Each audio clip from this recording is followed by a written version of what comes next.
فوراً بعد کے جو احوال تھے اس میں سے بہت باتوں کا ذکر ہوا، اور اس بات کا بھی ذکر ہوا کہ آپ نے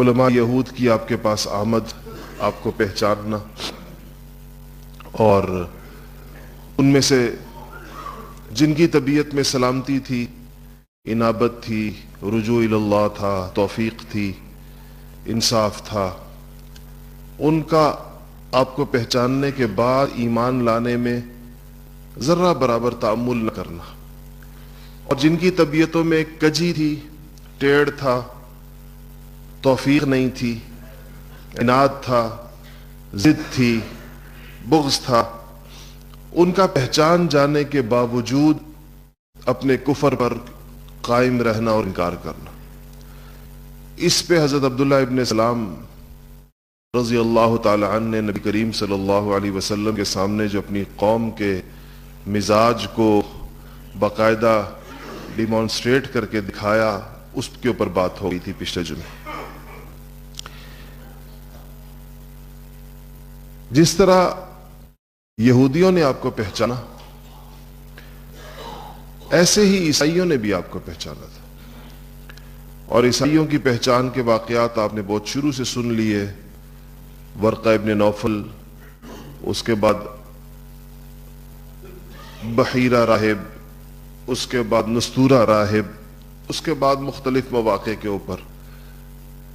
ایک واقعہ میں یہاں پہلے تو بیان کر چکا ہوں، کسی جمعے کے اندر مجھے یاد پڑتا ہے، لیکن وہ چونکہ اس تسلسل کے اندر آ رہا ہے تو دوبارہ سے بیان کر دیتا ہوں۔ کچھ چیزیں مجھے دوبارہ اس سے بیان کرنی پڑتی ہیں کہ چونکہ یہ سیرت جو 50 لیکچرز کے اندر مکمل کی جا رہی ہے اللہ تعالیٰ کی توفیق سے، تو چونکہ یہ ریکارڈ بھی ہو رہی ہے تو ایک تسلسل، جو لوگ یہاں پہنچ نہیں پاتے الحمدللہ پوری دنیا میں دیکھتے اور سنتے ہیں، فیس بک پہ، یوٹیوب پر اور دیگر ذرائع سے، اوورسیز پاکستانی بہت بڑی تعداد میں باہر کے ملکوں سے بہت پابندی کے ساتھ انتظار کرتے ہیں کہ اگلا لیکچر کب اپلوڈ کیا جائے گا۔ تھوڑی ہمیں تاخیر ہو تو ان کے بار بار ہمیں پیغامات پوری دنیا سے آنا شروع ہو جاتے ہیں کہ ابھی تک اگلا لیکچر اپلوڈ نہیں ہوا، تو اس لیے اس تسلسل کے اندر بات دوبارہ اگر آ جائے تو کوئی اس کے اندر حرج نہیں ہے۔ عیسائیوں میں جو سب سے مشہور ایک اسلام تھا، یہ حضرت سلمان فارسی، باہر بیٹھ جائیں، باہر ہی بیٹھ جائیں، باہر بیٹھ جائیں، تشریف رکھیں، اندر جگہ نہیں ہے، باہر تشریف رکھیں، بند کر دیا کریں دروازے لاک کر دیں، اور آپ حضرات سے بار بار عرض کرتا ہوں اس بات کو کہ جب اندر جگہ نہ ہو تو باہر بیٹھا کریں، اندر آنے والے لوگوں کو تکلیف ہوتی ہے۔ تو وہ ان میں ایک حضرت سلمان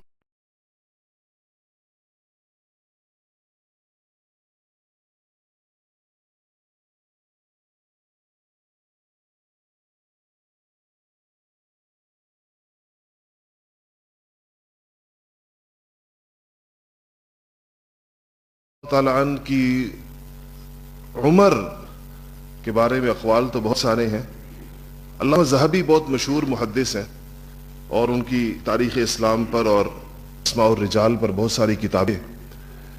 تو ذہبی کہتے ہیں کہ جتنے اقوال سلمان فارسی کی عمر کے بارے میں ہیں، یعنی بعض مورخین کہتے ہیں کہ سلمان فارسی نے حضرت عیسیٰ علیہ السلام کا زمانہ دیکھا، تو حضرت عیسیٰ علیہ السلام تو 650 برس پہلے، تو بہت بڑی عمر بندی ہے۔ بعض کہتے ہیں نہیں، عیسیٰ علیہ السلام کا نہیں دیکھا، ان کے جو حواری تھے، یعنی براہ راست جو صحابہ تھے عیسیٰ علیہ السلام کے، ان کا زمانہ دیکھا ہے۔ کچھ لوگ کہتے ہیں 300 سال عمر تھی، کچھ کم و بیش۔ علامہ ذہبی کی رائے یہ ہے کہ یہ عمر جو تھی جناب سلمان فارسی کی 250 برس کم سے کم بالاتفاق ہے، کہ سب لوگوں کا اس پہ اتفاق ہے کم و بیش کہ 250 برس عمر جناب سلمان فارسی کی ہوئی۔ اچھا، ان کو سلمان ان کا نام ہے، ان کو سلمان الخیر بھی کہتے ہیں، یعنی سراپا خیر، جس کو اللہ جل شانہ نے بہت خیروں سے نوازا۔ ایک آتش پرست گھرانے میں پیدا ہونے کے باوجود اللہ پاک نے ان کو زمانے کی جو بھی ہدایت کی شکلیں تھیں ان ساروں تک ان کی رسائی ہوئی۔ تیسری جو ان کی وجہ شہرت ہے وہ یہ ہے کہ غزوہ خندق میں جو خندق کھودی گئی تھی وہ آپ کی تجویز کے اوپر، آپ مشورے کے اوپر کھودی گئی تھی۔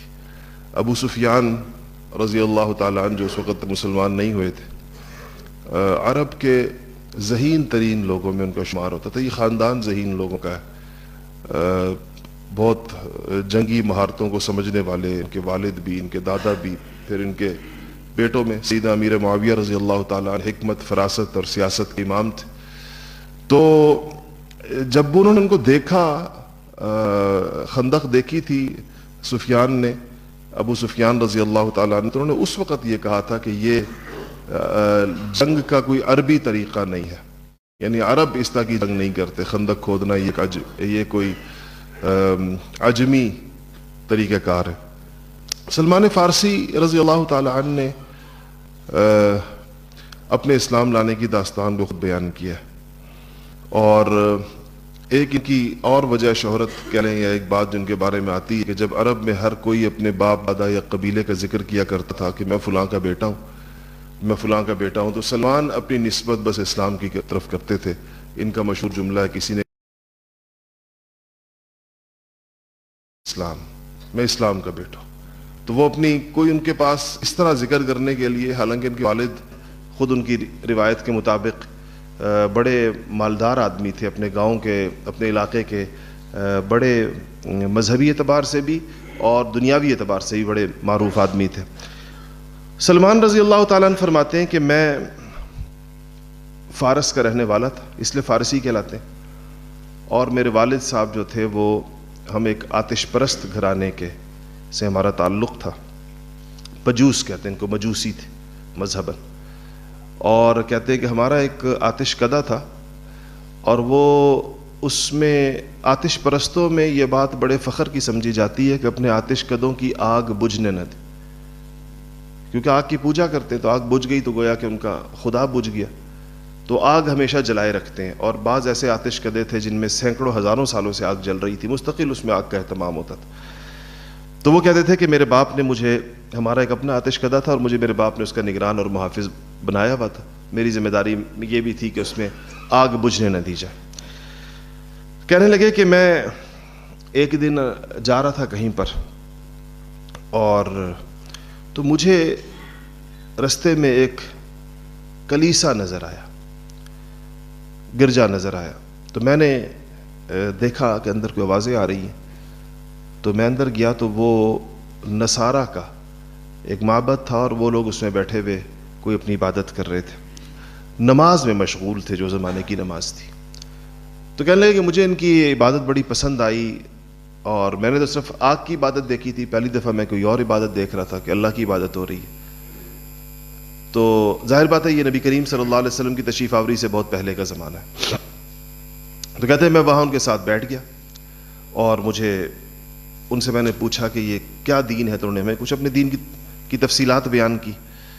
تو کہنے لگے میں جب گھر واپس آیا تو میرے والد نے مجھ سے پوچھا کہ تم کہاں رہ گئے، تو میں نے کہا کہ میں ایک لوگوں کے پاس گیا تھا اور ان کا دین میں نے دیکھا، اور ان کا دین ہمارے دین سے بہتر ہے۔ تو میرے والد صاحب کو بہت سخت افسوس ہوا کہ ہمارے گھر کے اندر بے دین بندہ پیدا ہو گیا، اور انہوں نے کہا کہ، میرے والد نے کہا کہ ہرگز نہیں، ہمارا دین جو ہے وہ نصارہ کے دین سے بہتر ہے۔ میں نے پھر تھوڑا اس پر کوئی بات کی، تو انہوں نے اس کے اوپر، میرے والد صاحب نے مجھے بیڑیاں ڈال کر قید کر دیا گھر کے اندر، اس خیال سے کہ دوبارہ نہ نکلے ان کی جانب۔ تو کہتے ہیں کہ میں نے ان پادریوں سے کہہ لیں یا جو بھی وہاں پر راہب تھے، ان راہبوں سے میں نے یہ پوچھا تھا کہ تمہارے دین کا مرکز کہاں ہے؟ تو انہوں نے کہا کہ ہمارے دین کا جو مرکز ہے اور ہمارے بڑے لوگ ہیں وہ ملک شام میں ہوتے۔ تو میرے دل میں یہ شوق پیدا ہوا کہ میں ملک شام کی طرف جاؤں اور اس دین کے بڑے لوگوں کو دیکھوں، وہ کون لوگ۔ فرماتے ہیں کہ جب مجھے میرے والد نے قید کر لیا تو میرا ایک ملازم تھا، اور میں نے اپنے اس ملازم کو اس پر آمادہ کر لیا کہ وہ میرا ایک پیغام پہنچا دے انہی راہبوں کی جانب، اور ان سے جا کر یہ کہے کہ جب آپ کا کوئی قافلہ یا پہ کوئی لوگ شام کی طرف جا رہے ہوں تو مجھے اس کی اطلاع کر دیں کسی طریقے سے، اسی ملازم کے ذریعے مجھے اس کی اطلاع دیں۔ تو کہنے لگے کہ انہوں نے میں قید میں ہی تھا کہ مجھے ان کی اطلاع ملی کہ انہوں نے کہا کہ ہمارا ایک قافلہ شام جا رہا ہے۔ کہتے میں نے اپنے ملازم کو آمادہ کیا، کوئی رشوت وشت دی یا جو کچھ بھی کیا، تو اس پر کہتے ہیں کہ اس نے مجھے کھول دیا اور میں ان کے پاس چلا گیا، اور ان کے ساتھ میں ملک شام پہنچ گیا۔ شام پہنچا یعنی فارس سے شام چلے گئے۔ کہتے شام پہنچا تو میں نے وہاں جا کے معلومات کی کہ سب سے بڑا راہب، سب سے بڑا ان کا مذہبی پیشوا کون ہے؟ تو کہتے مجھے جس بندے کا بتایا گیا تو میں اس کے پاس جا کر اپنے آپ کو پیش کر دیا کہ میں آپ کے پاس رہنا چاہتا ہوں، دین سیکھنا چاہتا ہوں، اس دین پر عمل کرنا چاہتا ہوں۔ تو اس نے مجھے اپنے ساتھ رکھ لیا۔ سلمان کہتے ہیں کہ وہ بندہ کوئی صحیح آدمی نہیں تھا، بظاہر وہ راہب تھا، دنیا سے بے رغبت تھا، اور در حقیقت وہ بہت بڑا دنیا دار تھا۔ تو کہتے ہیں میں وہیں پر تھا کہ اس کا انتقال ہوا اور لوگ آئے اس کے پاس، تو میں نے لوگوں سے کہا کہ تم جس کو بہت بڑا راہب سمجھتے ہو اور تم اس کو پیسے دیا کرتے تھے خرچ کرنے کے لیے اللہ کے رستے میں، وہ سارے پیسے جمع کرتا تھا اور سارا سونا چاندی جمع کرتا تھا۔ تو میں نے ان کو بتایا کہ اس کوٹھڑی کے پیچھے ایک کوٹھڑی ہے، اس کو کھودو، اس کے اندر مٹکے پڑے ہوئے ہیں، چونکہ میں تو ساتھ رہتا تھا، مجھے پتا تھا اس کے اندر مٹی کے مٹکوں کے اندر وہ ساری دولت پڑی ہوئی ہے جو مختلف وقتوں میں لوگوں نے اس کو اللہ کے لیے دی تھی، وہ اس نے اپنی خزانہ بنایا ہوا تھا۔ کہتے جب یہ میں نے لوگوں کو بتایا اور لوگوں نے واقعی جا کر اس کوٹھڑی کو کھودا، اس کے اندر سے اتنی مٹکے نکلے سونے چاندی سے بھرے ہوئے، تو لوگ بڑے غصے کے اندر آئے، اور اس کی لاش جس کو وہ بڑے اعزاز اور احترام کے ساتھ دفنا چکے تھے، اس کو دوبارہ نکال کر جلا دیا ان لوگوں، اور بہت ہی اس کے ساتھ جو ہے وہ سنسار کیا۔ اس کی جگہ کہتے ہیں کہ پھر ایک اور عالم بیٹھ، ایک اور بندہ اس کی جگہ پر آئے۔ سلمان رضی اللہ تعالیٰ عنہ فرماتے ہیں کہ اب جو بندہ اس کا آیا، اس کا جو جانشین تھا، کہتے ہیں وہ انتہائی نیک، عبادت گزار اور زاہد اور حقیقی معنوں کے اندر ایک راہب تھا۔ تو کہتے ہیں مجھے اس سے اس قدر محبت ہوئی، میں اس کے ساتھ رہا، میں نے اس کی اللہ کے ساتھ اس کے تعلق کو یا دنیا سے اس کی بے رغبتی کو میں نے اتنا دیکھا، تو کہنے لگا کہ ان کی زندگی جتنی تھی میری گزری، جب ان کا آخری وقت آیا، نزع کا عالم ان پہ گویا طاری ہوا، تو میں نے ان سے کہا کہ آپ مجھے یہ وصیت کیجئے، یہ بتائیے کہ آپ کے بعد میں کس کے پاس جا کے رہوں؟ تو انہوں نے مجھے کہا کہ تم میرے مرنے کے بعد موصل، عراق کا جو مشہور شہر، آج بھی اس کا نام موصل ہی، کہا تم موصل چلے جاؤ، وہاں کا جو راہب ہیں بڑے، وہ بڑے اللہ والے ہیں، تم ان کے پاس رہو۔ تو کہتے ہیں کہ میں ادھر چلا گیا۔ اس کے بعد کہتے ہیں ان کی زندگی ساری میں ان کے ساتھ رہا۔ ان کے جب انتقال کا وقت آیا، میں نے ان سے پوچھا کہ میں کہاں جا کر رہوں، تو انہوں نے مجھے کہا کہ نصیبین ایک شہر ہے، تو کہا کہ تم ادھر جا کے رہو اور اس کے راہب کے پاس۔ میں اس کے پاس رہا۔ کہتے ہیں اس کے انتقال کا وقت آیا، میں نے ان سے پوچھا تو انہوں نے مجھے عموریہ ایک اور شہر ہے کہا، انہوں نے مجھے وہاں پر بھیج دیا۔ تو کہا کہ جب اس کے انتقال کا وقت آیا، اس سے اندازہ لگائیں کہ کتنی لمبی عمر تھی کہ یہ شام والا بھی فوت ہوا، موصل والا بھی فوت ہوا، عموریہ والا بھی، نصیبین والا بھی فوت ہوا، عموریہ والا بھی فوت ہوا۔ اب کہتے ہیں جب اس کے وفات کا وقت آیا تو میں نے ان کو سارا بتایا، میں نے کہا کہ میں اس طرح شام سے میرا سفر شروع ہوا تھا، اور پھر میں موصل میں رہا، پھر میں نصیبین میں رہا، پھر میں اب آپ کے پاس آیا ہوں۔ اب آپ بظاہر دنیا سے رخصت ہو رہے ہیں، تو آپ بتائیں کہ میں کس کے پاس جا کر رہوں؟ تو کہتے ہیں کہ اس نے مجھے کہا کہ اس وقت کوئی ایسا عالم عیسائیت کے اندر موجود نہیں ہے کہ جس کی طرف میں تمہاری رہنمائی کروں، تمہیں ریفر کروں، تمہیں بھیجوں اس کی طرف۔ البتہ آخری نبی کا زمانہ قریب آ رہا ہے، اور بجائے اس کے کہ اب تم عیسائی راہبوں کو ڈھونڈو اور تم ان کے پاس جا کر رہو، تم اس سرزمین کے اوپر جا کر رہو جہاں پر اس آخری نبی نے اپنے ظہور کے بعد ہجرت کر کے جہاں پر آنا ہے، تو تم وہاں چلے جاؤ۔ اور وہ اسے مجھے کہا کہ اس طرح نخلستانوں کی سرزمین، یثرب کا پتہ بتایا، اور یہ کہا۔ اس کے بعد کہتے ہیں وہ فوت ہو گئے۔ کہتے اس کی تجہیز و تکفین سے ہم فارغ ہوئے، اور بس میرے دل میں امنگ ہوئی کہ میں جا کر آخری نبی نے جہاں پر آنا ہے میں وہاں چلا جاؤں۔ تو کہتے ہیں کہ میں ایک جو قافلے اس طرف جایا کرتے تھے، تو میں نے ان میں سے ایک سے بات کی، میں نے کچھ اس عرصے کے اندر کچھ میں جانور وانور پالتا تھا، تو میرے پاس اپنی کچھ گائے بکریاں جمع تھی، تو میں نے ان سے کہا کہ جب کوئی قافلہ جانے والا ہو یثرب کی طرف تو مجھے بتائے۔ تو کچھ عرصے کے بعد ایک قافلہ کہتے ہیں تیار ہو گیا، اور اس سے میری بات ہوئی، میں نے ان کو کرائے کی مد کے اندر اپنی بکریاں اور اپنی بھیڑیں اور اپنی گائے وغیرہ ان کو دے دی کہ وہ مجھے اس کے عوض میں یثرب تک پہنچائیں گے۔ کہتے ہیں بڑے ظالم لوگ تھے، مجھ سے کرایہ بھی لیا، اور چونکہ میں اکیلا تھا اور تنہا تھا، وہ بہت سارے لوگ تھے، تو مجھے غلام بھی بنا لیا اور مجھے لے جا کر یثرب کے بازار میں بیچ دیا، حالانکہ میں آزاد تھا اور میں یہاں پر آیا تھا۔ کہتے وہاں پر ایک یہودی نے مجھے خرید لیا۔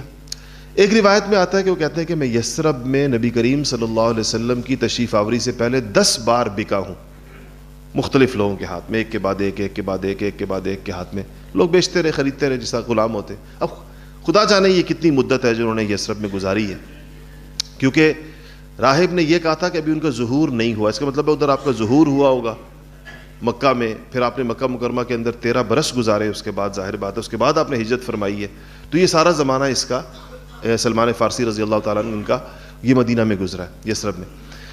کہتے ہیں اس کے بعد مجھے وہ جو عموریہ والا راہب تھا اس نے مجھے 3 باتیں، 3 علامتیں بتائی تھیں۔ اس نے کہا، جب میں نے ان سے پوچھا کہ جو آخری نبی آئیں گے تو میں پہچانوں گا کیسے؟ ان کا 3 باتیں دیکھ لینا۔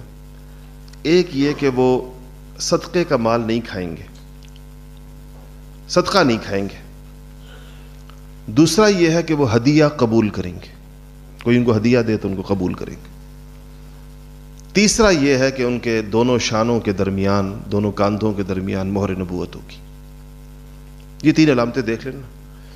کہتے ہیں کہ میں جب آیا تو میں اپنے آخری جس آقا کے پاس تھا تو میں اس کے باغ میں، کھجوروں کے باغ میں کام کر رہا تھا، جو مزدوری جس طرح اپنے اس کے مالک کے کہنے کے مطابق میں اوپر چڑھا ہوا تھا، باغ، کھجور کے باغ کے اوپر، درخت کے اوپر۔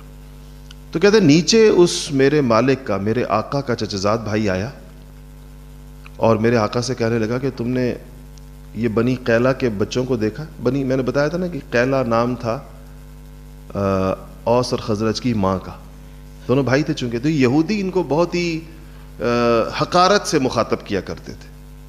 تو کہنے لگے کہ ان کو دیکھا یہ اوس اور خزرج کو، یہ آج کل اس کے پیچھے ہو گئے ہیں، وہ جسے نبوت کا دعویٰ کیا۔ کہتے ہیں نبوت کا لفظ سنا اور اس کی تو میری عجیب کیفیت ہوگی کہ یہ بندہ جو سال ہر سال سے انتظار میں، اس کی کیا کیفیت ہوگی۔ تو کہنے لگے میں تو ایسے لگا جیسے میں ابھی درخت سے گر جاؤں گا نیچے۔ میں تیزی کے ساتھ نیچے اترا اور میں نے پوچھا اس سے، چچزاد بھائی سے، اپنے آقا کے، کہ کس نے نبوت کا دعویٰ کیا ہے اور کدھر ہے وہ؟ تو کہتے ہیں جیسے میں نے یہ بات پوچھی تو میرے آقا کو بڑا تعجب ہوا کہ مالکوں کی گفتگو کے اندر غلام نے کیسے انٹرپٹ کیا۔ تو اس نے کھینچ کے تھپڑ میرے منہ پہ مارا اور مجھے کہا کہ تمہارا کیا کام ہے اس بات کے اندر جو آپس کے اندر کر رہے ہیں، اور چڑھو واپس جاؤ، جو تمہیں جو کام حوالے کیا ہے وہ کرو۔ تو کہتے ہیں میں دوبارہ اوپر آ گیا، لیکن میرے کان لگے ہوئے تھے ان دونوں کی طرف کہ آپس کے اندر کیا بات کرتے ہیں۔ تو فرماتے ہیں کہ جب انہوں نے کہا کہ اس نے ذکر کیا کہ وہ فلانی جگہ کے اوپر بیٹھے ہوئے اور قباء کا ذکر کیا کہ قباء کے اندر آئے ہیں اور یہ لوگ جو ہیں وہ جوق در جوق وہاں جا رہے ہیں ان کے پاس۔ تو حضرت سلمان فرماتے ہیں کہ میں نے اپنے کام سے فارغ ہوا، جب میری چھٹی ہوئی میں سیدھا نکلا آپ کی تلاش کے اندر۔ تو کہنے لگے کہ جب میں گیا تو میں نے آپ کو قباء کے اندر تشریف فرما دیکھا، آپ کی پہلی زیارت میں نے کی۔ اب مجھے تو وہ 3 جو علامتیں بتائی تھیں راہب نے، مجھے تو اس کی تلاش تھی۔ تو کہتے میرے پاس کچھ رقم تھی تو میں نے وہ آپ کو پیش کی اور میں نے کہا کہ جی یہ صدقہ ہے اور آپ کے لیے ہے اور آپ کے رفقا کے لیے۔ تو کہا کہ آپ نے فرمایا، مجھ سے کہا کہ میں صدقہ نہیں کھاتا، لیکن یہ میرے رفقا اس کو استعمال کر لیں گے، اور آپ نے اپنے رفقا میں تقسیم کر دی۔ کہتے ہیں جب یہ آپ نے کہا تو میری پہلی علامت پوری ہو گئی۔ تو کہتے ہیں کہ میں نے کہا کہ ایک تو پوری ہو گئی۔ کہتے ہیں واپس آ گیا، پھر میں نے کچھ پیسے جمع کرنے شروع کیے اور کچھ پیسے میرے پاس جمع ہوئے تو میں ایک دفعہ دوبارہ آپ کی خدمت میں حاضر ہوا اور میں نے کہا کہ یہ کچھ آپ کے لیے میں ہدیہ لے کر آیا۔ تو کہ جب میں نے ہدیہ کہا تو آپ نے اس کو قبول فرما لیا۔ تو کہ میری دوسری علامت بھی پوری ہو گئی۔ اب کہتے ہیں مجھے تیسری علامت کا انتظار تھا۔ تو کہتے ہیں کہ میں آ گیا اور چند روز کے بعد اب آپ مدینہ منورہ تشریف لا چکے تھے۔ تو کہتے ہیں میں چند روز کے بعد میں پھر آپ کی خدمت میں آپ کو ڈھونڈتا ہوا، ظاہر بات ہے۔ تو مجھے پتہ چلا کہ آپ بقیع کے اندر تشریف فرما۔ بقیع مدینہ منورہ کا جو قبرستان جس کو آج جنت البقیع کہتے ہیں، یہ زمانے میں بقیع کہلاتا تھا۔ تو کہتے ہیں میں بقیع کے اندر مجھے پتہ چلا کہ آپ وہاں پر ہیں۔ تو میں وہاں پر گیا تو آپ اپنے ساتھیوں کے ساتھ تشریف فرماتے۔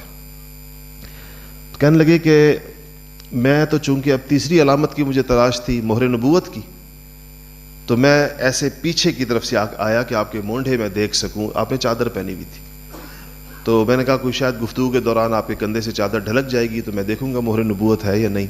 تو کہتے ہیں جیسے ہی میں ادھر بیٹھا اور جیسے میں اس ارادے سے پیچھے کی طرف آیا آپ کے، تو آپ نے اپنی چادر خود ہی نیچے کر دی اس طرح. تو کہا کہ جب آپ نے چادر نیچے کی اور مجھے مہر نبوت نظر آئی تو میں وارفتگی کے ساتھ آپ کو لپٹ گیا اور میں نے آپ سے کہا کہ مجھے آپ نے ارشاد فرمایا، مجھ سے کہا کہ اب تم سامنے آ کے بیٹھ جاؤ، مطلب تمہارا مقصد پورا ہو گیا، تم نے دیکھ لی مہر نبوت. تو کہتے ہیں میں اس وقت بہت خوش بھی ہوا اور انتہائی مجھے راحت بھی ہوئی، اور میں نے آپ کے ہاتھ پر اسلام قبول کر لیا. اور میں پھر دوبارہ اپنے آقا، میں تو غلام تھا، اپنے آقا کے پاس چلا گیا. تو کہنے لگے کہ اور اسی وجہ سے سلمان فارسی کہتے ہیں چونکہ میں کسی اور کا غلام تھا اس لیے میں غزوہ بدر میں بھی شریک نہیں ہوا اور میں غزوہ احد میں بھی شریک نہیں ہوا. اور واقعی آپ دیکھیں تو بدر اور احد کے اندر سلمان فارسی کا نام نہیں آتا، حالانکہ اسلام لے آئے تھے. تو کہتے ہیں میں کسی اور کا غلام تھا، ان کے اس کے اوپر تھا، تو نہیں شریک ہو سکا. کہتے ہیں ایک دن مجھے نبی کریم صلی اللہ علیہ وسلم نے مجھے فرمایا کہ سلمان تم اپنے آقا سے کتابت کر لو. کتابت کا مطلب یہ ہوتا ہے کہ اپنے آقا سے یہ معاہدہ کرنا کہ میں اتنا پیسے تمہیں دے دوں گا یا کتنے پیسے تم لوگے کہ مجھے آزاد کر دو. تو جو آقا یہ بات مان جائے اور ایک خاص رقم اس کے اوپر متعین کر دے، اس رقم کو بدلے کتابت کہتے ہیں. ایسے غلام کو مکاتب کہتے ہیں اور اس عمل کو کتابت کہتے ہیں. وہ اصل میں چونکہ لکھا جاتا تھا یہ معاہدہ، تو کتاب سے لکھت سے یہ کتابت کا لفظ مشہور. تو آپ صلی اللہ علیہ وسلم نے فرمایا کہ سلمان تم اپنے آقا سے کتابت کر لو، مکاتبت کر لو. تو کہا کہ میں نے اپنے آقا سے بات کی تو اس نے مجھے کہا کہ تم مجھے 40 اوقیہ، ایک بڑی مقدار ہے سونے کی، وزن کی، کہا کہ 40 اوقیہ سونا دو گے اور 300 درخت کھجور کے لگاؤ گے اور ان کو پالو گے، بڑا کرو گے، جب ان پر پھل لگ جائے گا تو تم آزاد ہو جاؤ. کہ یہ میری شرط ہے تمہارے ساتھ. 300 درخت لگاؤ گے بھی صحیح، پالو گے، بڑا کرو گے، پہلا پھل جس دن ان پر لگ جائے گا اور 40 اوقیہ سونا تو مجھے دے چکے ہوگے، تم آزاد ہو جاؤ گے. کہتے ہیں میں نے کہا ٹھیک ہے. میں آیا اور آپ صلی اللہ علیہ وسلم کو میں نے کہا رسول اللہ مجھے اس نے یہ کہا ہے. آپ نے کہا ٹھیک ہے. صحابہ سے آپ نے کہا سلمان کی مدد کرو، 300 درخت اکٹھے کرو. تو کہا کہ کسی نے مجھے 10 پودے دے دیے، کسی نے 15 دے دیے، کسی نے 20 دے دیے، اور ان سارے صحابہ نے مجھے 300 درخت اکٹھے کر کے دے دیے. تو کہا کہ مجھے حضور نے فرمایا سلمان جاؤ اب ان 300 درختوں کے لیے گڑھے تیار کرو اور ان میں پودا میں خود آ کے رکھوں گا. تو کہتے ہیں کہ میں نے گڑھے تیار کیے اور جب تیار ہو گئے تو میں آپ کی خدمت میں حاضر ہوا. میں نے کہا رسول اللہ گڑھے تیار ہو گئے. تو آپ میرے ساتھ تشریف لے کر گئے اور کہا کہ آپ نے پودے خود ان گڑھوں کے اندر سارے کے سارے رکھے اور کہنے لگے کہ آپ کے رکھنے کی برکت تھی کہ اسی سال ان پودوں پہ پھل لگ گیا، بجائے سے کہ وہ کئی سالوں کے بعد بڑے ہوتے. کہا کہ اسی سال وہ بڑے ہوئے اور اسی سال ان کے اوپر پھل لگ گیا اور میری شرط پوری ہو گئی میرے اس بندے کے ساتھ جو میں نے طے کیا تھا. پھر کہتے ہیں کہ اب وہ رہ گئے 40 اوقیہ.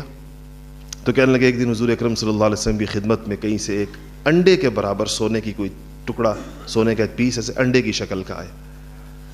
تو کہا کہ آپ نے مجھے کہا کہ سلمان کدھر ہے؟ میرا پوچھا سلمان کدھر ہے؟ تو لوگوں نے مجھے بلایا کہ حضور تمہیں یاد کر رہے ہیں. تو آپ نے فرمایا سلمان یہ سونا جا کے دے دو تو یہ تمہارے. تو میں نے کہا کہ یا رسول اللہ تو 40 اوقیہ ہے جو اس کو میں نے دینا ہے، یہ مقدار مجھے بہت کم لگی. تو آپ نے کہا لے تو جاؤ اس کے پاس. کہنے لگے میں ان کے پاس لے گیا اور میں نے کہا پتہ نہیں کتنا ہوگا اور اب کتنا باقی رہ جائے گا. تو میرے آقا نے اس کو تولا تو وہ 40 اوقیہ تھا.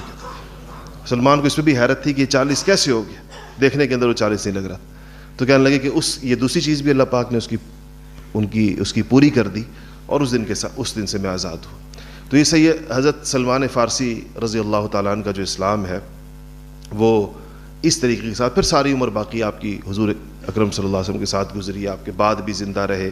اسی لیے اس عمر پر علامہ ذہبی کے بقول سلمان فارسی کی 250 سالہ عمر کے اوپر سارے مورخین کا اتفاق ہے کہ 250 سال کی عمر ان کو ضرور ملی ہے.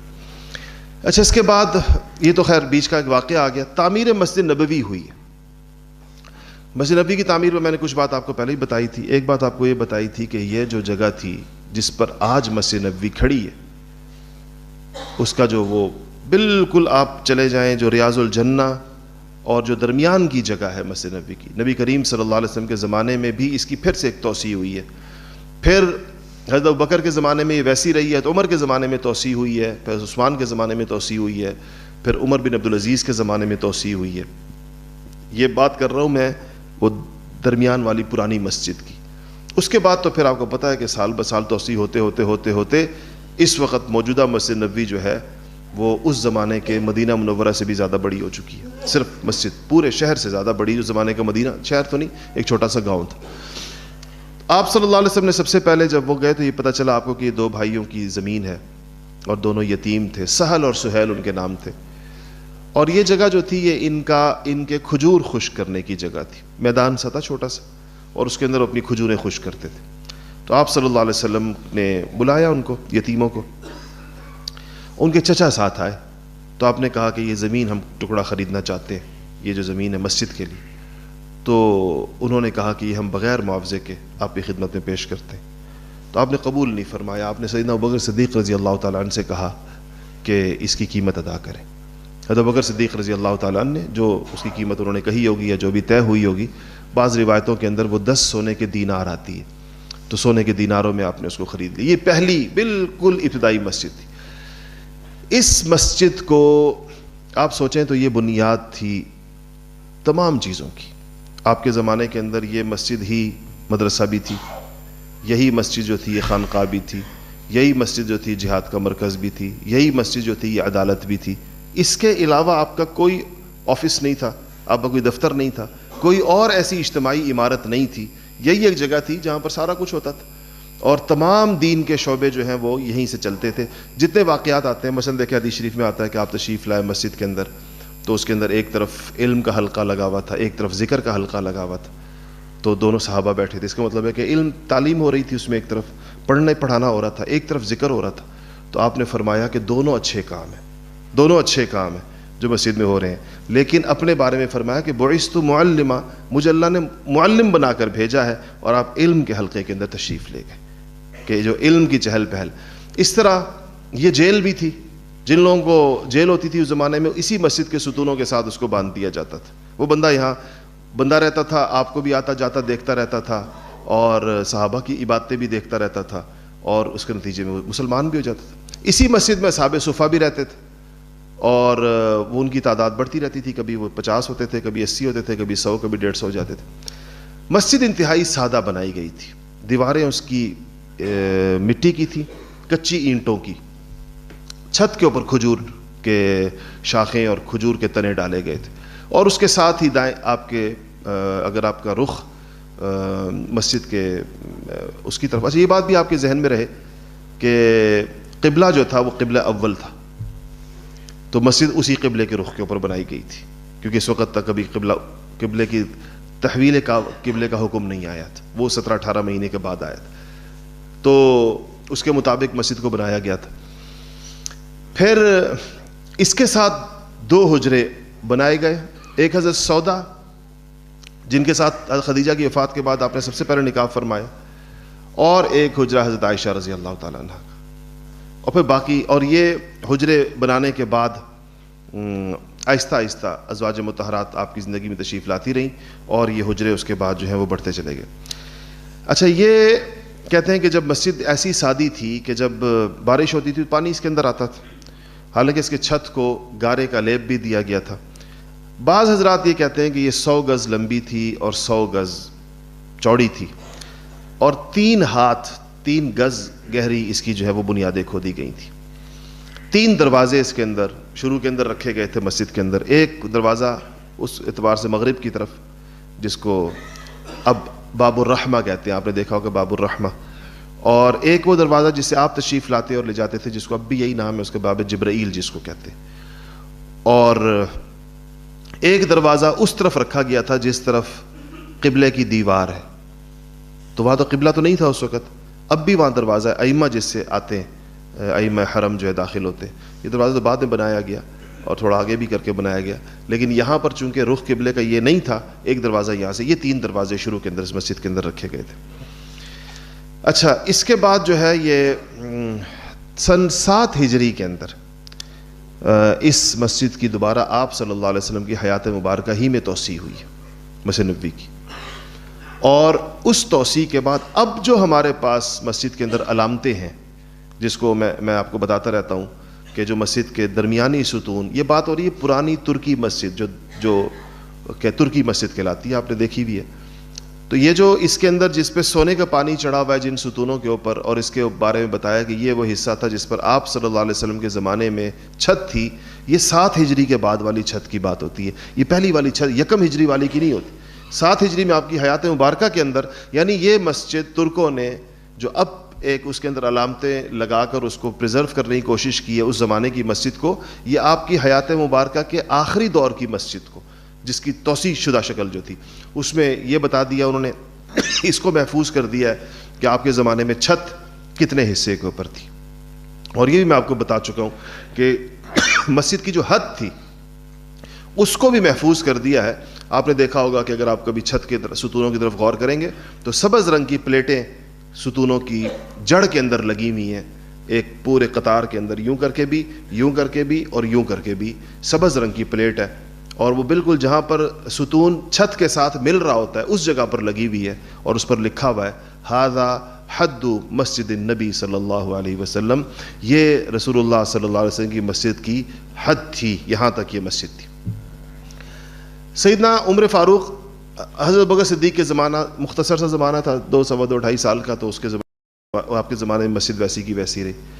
عمر فاروق رضی اللہ تعالی عنہ کے زمانے میں اس مسجد میں تھوڑی سی توسیع ہوئی ہے، اور یہ توسیع جو ہے یہ اچھا پھر اس کے بعد قبلہ، آپ کے حیات میں قبلہ بدل گیا، قبلہ موجودہ طرف آ گیا تو وہ دروازہ بند ہو گیا، جو دروازہ قبلے کی سمت کے اندر تھا، کیونکہ اس طرف تو قبلے کی دیوار آ گئی جہاں پر اب اس وقت قبلہ ہے.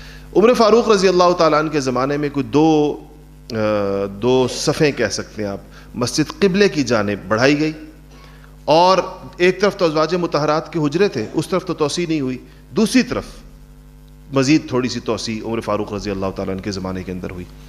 اور پھر حضرت عثمان غنی رضی اللہ تعالیٰ عنہ کے زمانے میں یہ مسجد اس زمانے کے اعتبار سے جو پختہ کہلا سکتی ہے، تو وہ مسجد جو ہے عثمان غنی رضی اللہ تعالیٰ عنہ کے زمانے میں ہوئی.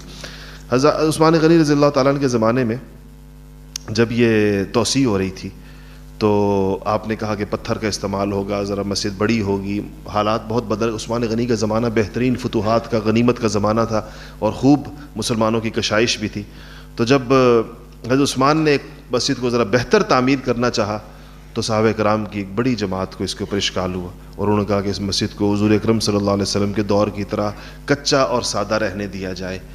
اب ضرورت تھی، لوگ بڑھ رہے تھے، اتنے بڑا وہ ایک بہت بڑا مرکز بن چکا تھا اسلامی. آپ صلی اللہ علیہ وسلم کے زمانے کے مدینہ منورہ سے ہٹ کر اسلامی ریاست کی سرحدیں کہاں سے کہاں جا چکی تھی عثمان غنی کے زمانے میں. اس کے مطابق ظاہر بات ہے مرکز تو مسجد ہی چل رہا تھا، تو اس لیے یہاں پر ضرورت تھی تعمیر کی. تو حضرت عثمان نے اس موقع پر جو آپ نے مشہور حدیث سنی ہوئی ہے بہت کہ من بنا للہ مسجدا یبتغی بہ وجہ اللہ، تو کہا کہ مشہور حدیث ہے کہ جس نے مسجد بنائی اللہ تعالیٰ کے لیے، یبتغی بہ وجہ، اس میں وہ اللہ کی رضا چاہتے ہوئے اس نے مسجد بنائی، تو اللہ جل شانہ اس کے لیے ویسا ہی محل جنت کے اندر بنائیں گے.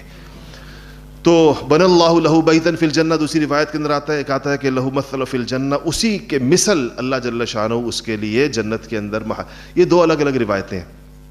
اس لیے بعض لوگوں کو یہ اس بات کا، چونکہ اس روایت میں جو اس وقت میرے سامنے سیدنا عثمان غنی رضی اللہ تعالیٰ عنہ کی جو روایت ہے، اس میں کہا گیا ہے کہ اللہ جل شانہ اس کے لیے مثلہ فی الجنہ، اسی کے مثل جنت کے اندر بنائیں گے. جیسی مسجد دنیا میں بنائے گا ویسی مسجد اللہ پاک، ویسا محل اس کے لیے جنت میں بنائیں گے.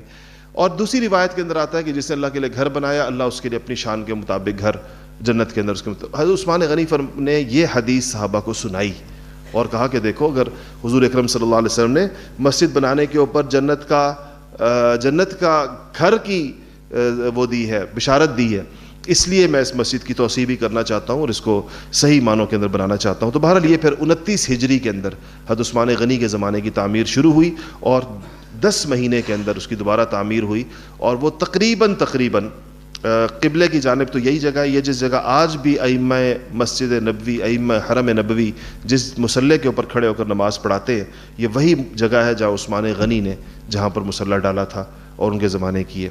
البتہ یہ جو اس کی جو دوسری طرف ہے جہاں باب السلام اور باب الرحمہ اور یہ دروازے ہیں باب ابوبکر، اس طرف کی جو توسیع ہے، یہ دروازے اس وقت جہاں پر لگے ہوئے ہیں، یہ عمر بن عبدالعزیز رحمۃ اللہ علیہ کے زمانے کی توسیع ہے.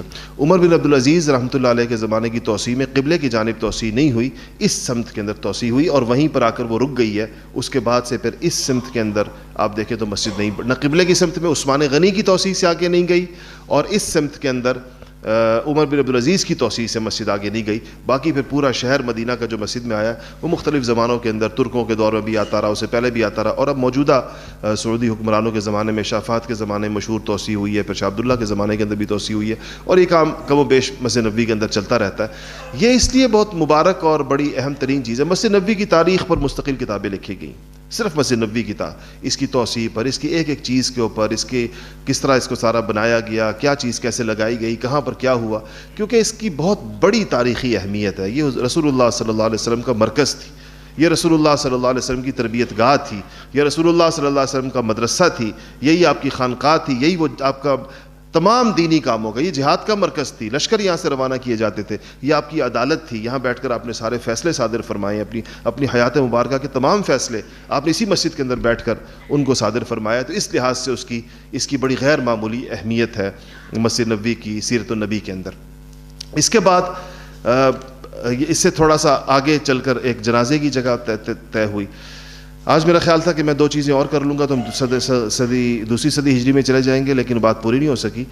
دو باتیں کم سے کم اس کے ساتھ یکم ہجری کی میں آپ کو اور بتانا چاہتا ہوں. ایک جو ہے وہ کہ مواخات کا مطلب ہوتا ہے بھائی بنانا. مواخات 2 دفعہ ہوئی ہے، اور ایک جاتے ہی ہوئی ہے، ایک 5-6 مہینے کے بعد ہوئی ہے. اس میں آپ نے ایک انصاری کو ایک مہاجر کا بھی بھائی بنایا، بعض کے اندر مہاجر کو مہاجر کا بھائی بھی بنایا. یہ مواخات میں ضروری نہیں کہ ہر طرف سے انصاری اور مہاجر تھا، مہاجر کا بھائی بھی بنایا، اور صحابہ کو اس طرح ایک دوسرے کے ذمے لگایا کہ آپ اپنے بھائی کو، ہر بندہ اس کو اپنا بھائی سمجھ کر اس کی، یوں کہیں کہ اس کی کفالت کرے. دیکھیں یہ جو نظام ہے اس سے پتہ چلتا ہے کہ مسلمانوں کے درمیان اخوت کا رشتہ، اسی سے لفظ اخوت اور مواخات اور اخی اور اخ جس کو بھائی عربی کے اندر کہتے ہیں، تو یہ بھائی بندی کے رشتے قائم کیے. ایک بندہ دوسرے بندے کو سنبھالے، ایک بندہ دوسرے بندے کو کھڑا کرے معاشرے کے اندر.